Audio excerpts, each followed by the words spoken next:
What's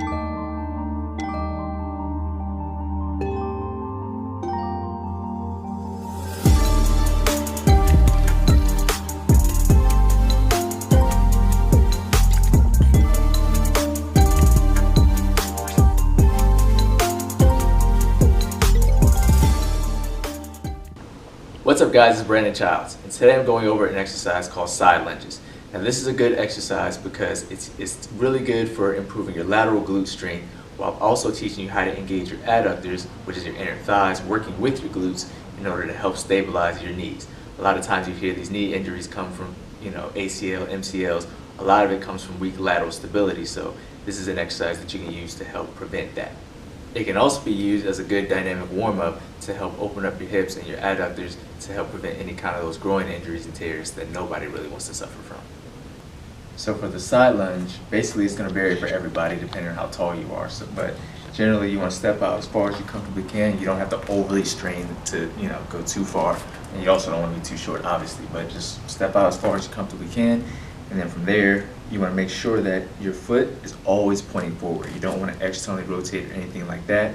One, because if you're trying to change direction and push and go back that way, for one, you're going to look sloppy and slow. It's just not going to work. And two, you're putting yourself at a lot higher risk for injury because there's no appropriate muscle that's going to turn you from this way fully back that direction. So make sure that foot is pointing straight forward in a nice straight angle.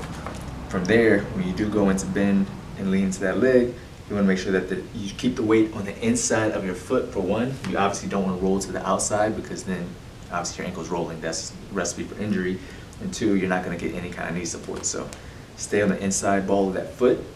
And then as you lean to the side, you want this knee going out and your hip coming in, sitting down, just like that. So that when you do go to push, you're engaging your glute and your adductor working together to be nice and loaded to protect your knees and everything else. Your chest, you want it at a good 45-degree angle. You don't want to fully collapse flat onto your thigh. You also don't want to be too high up. It's just not a very athletic, movable, functional position. Nice 45-degree angle. Then we go to push up. So basically just use all the momentum from this leg to come all the way back to the top. You shouldn't push and you shouldn't feel anything in the opposite leg trying to pull your weight up. That's just not good for that knee. So make sure you have enough load in here to push up. That way you can go right back down into it. Now the other side of this that I talked about was this being a dynamic stretch. So from there, when you're in your lunge, all you have to do, you should feel a nice stretch in the leg here. In order to turn to a dynamic movement, you stay low and then just slide to the other side, and now you're getting a stretch here.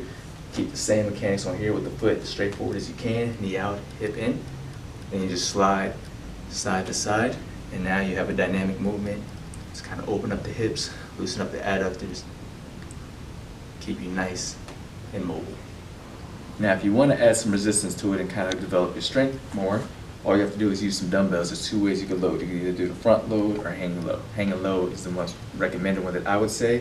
And the way you do it is when you step, you want one hand to be inside your leg and one hand outside like that. This is going to make sure that you keep your leg nice and good alignment. If you try to go here, you're going to have to turn your body and do some weird stuff. And obviously you don't want to turn your body that way. So having one hand inside and outside keeps your body in a nice good alignment to push up and not put yourself at any kind of risk for injury. Same thing if you want to load it at the top. Same thing happens. Obviously now you're going to have to keep your chest up a little bit more. Just make sure that you're not overarching your lower back. You're really keeping your abs engaged and sinking your hips down to protect yourself. Thank you guys for watching. Be sure to like and subscribe. And if you have any questions or requests, make sure you leave them in the comments so that I can continue to make content that will bring out your ultra instinct.